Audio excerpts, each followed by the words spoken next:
Cinquième trait qu'ont en commun les producteurs et les artistes à succès à travers le monde. On vient un petit peu d'en parler. D'ailleurs, tu m'excuses, je me suis assis, mais voilà, je commence un petit peu à fatiguer. C'est que espérer n'est pas une stratégie. Je répète, espérer n'est pas une stratégie. J'ai trouvé cette approche suffisamment importante pour en faire un thème de caractère parce que ça revient chez vraiment énormément de monde. Espérer n'est pas une stratégie. Qu'est-ce que ça veut dire? Ça veut dire que quand tu te lances dans un projet, il faut que tu aies déjà un plan, ça c'est une évidence, on le sait maintenant, mais il faut aussi et surtout que tu mesures les risques. Parce que la mesure des risques que tu feras, si elle est juste, va te permettre de prendre ce qu'on appelle une marge de sécurité. Et cette marge de sécurité va t'aider à ne pas te rétamer si tu te plantes. Parce que clairement, aujourd'hui, tu risques pas ta vie à te lancer dans un projet musical. C'est faux. Tu sais, quand les gens te disent oui, tu risques de tout perdre, fais attention, te lance pas, monte pas ton label. Tu sais, moi, je connais des gens qui ont fait faillite, qui ont tout perdu, patati patata. C'est faux, tu vas pas tout perdre. Sur un champ de bataille, oui, tu peux tout perdre. Tu peux perdre la vie, un bras, la vue, etc., etc. Aujourd'hui, il y a des dispositifs en place qui font que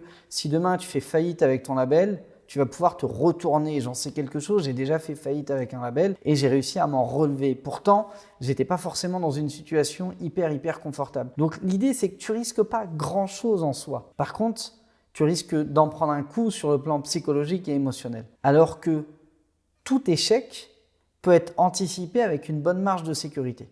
Je dis pas que tu vas éviter l'échec, je dis que tu vas pas te retrouver dans la merde si jamais tu vis l'échec. Autrement dit, qu'est-ce que ça veut dire? Si je prévois par exemple de monter un label et de développer un artiste, ça peut être le cas de certains d'entre vous, certains s'autoproduisent, c'est la même chose. Et que j'ai un plan et dans mon plan, ça me dit qu'il me faut 25 000 € par exemple pour le faire. Et que je prévois de gagner avec ces 25 000 € peut-être 50 000 €. Je vais gagner le double. Ça, c'est le meilleur des scénarios possibles.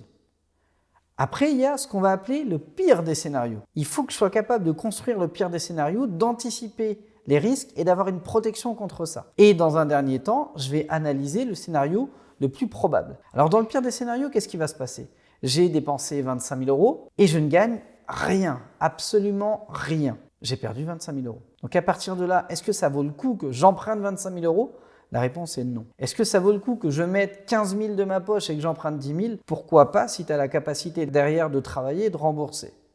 Est-ce que ça vaut le coup de faire une levée de fonds, un crowdfunding, quoi que ce soit? Oui, parce que ça te protège entre guillemets de ce scénario catastrophe. Ce qu'il faut comprendre dans ce niveau de réflexion, c'est que quoi qu'il se passe, dans le pire des scénarios, tout ce que j'aurais perdu au-delà de mon temps, de mon énergie et de tout ce que tu veux, c'est 25 000 €. Donc si, partant de ce principe-là, je suis capable de me retourner, j'ai déjà un plan pour avoir un job dans 6 mois et amortir par exemple cette perte ou rembourser des amis qui m'auraient prêté 10 000 € ou rembourser une banque, etc. Si j'ai un plan pour ça, j'ai un filet de sécurité. Donc j'ai une marge de protection entre guillemets, j'ai une marge de sécurité.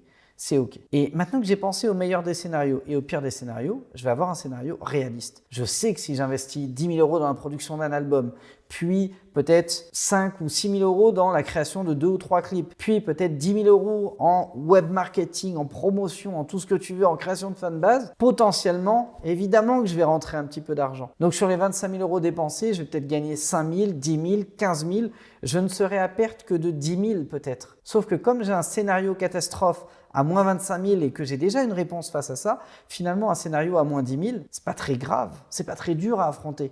Je sais que je peux m'en remettre en 1 mois, 2 mois, 3 mois et je peux continuer d'avancer. Vous voyez, l'idée, c'est encore une fois de comprendre que espérer n'est pas une stratégie. Par contre, construire un plan méthodiquement et anticiper le meilleur des scénarios, le pire des scénarios et au milieu de tout ça, le scénario le plus réaliste me permet d'avoir une réponse dans tous les cas de figure. C'est pour ça que je ne suis jamais surpris. Tu vois, quand je développe un artiste, là en ce moment, je suis en train de développer un nouveau groupe, un binôme d'artistes. J'ai les 3 scénarios en vue. J'ai le meilleur des scénarios.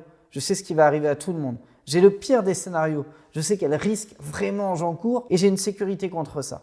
Et j'ai le scénario le plus réaliste. Je suis OK. Quoi qu'il se passe, j'ai une réponse.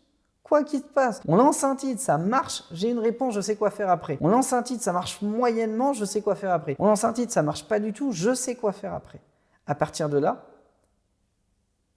on ne peut pas m'abattre. On ne peut pas me mettre au sol et me tirer une balle et c'est terminé. Ce n'est pas possible. Parce que dans les 3 cas de figure, j'ai déjà une réponse pour rebondir et je suis prêt à avancer. Alors je ne dis pas que c'est facile, je ne dis pas que ce sera très confortable dans tous les cas. Tout ce que je dis, c'est que quand tu es préparé au pire et que tu as déjà un plan d'action pour remonter en selle face au pire, tu es bien mieux que quand tu n'es pas préparé au pire et quand tu tombes des nues. Oh, ça n'a pas marché, vraiment, je comprends pas, j'ai tout perdu, qu'est-ce qui se passe, machin. Voilà, ça c'est le pire des trucs. Et tout le monde peut se préparer à ça. Tout le monde peut avoir une force de parade face à ça. L'idée, c'est le pire scénario, le meilleur scénario et le scénario le plus réaliste.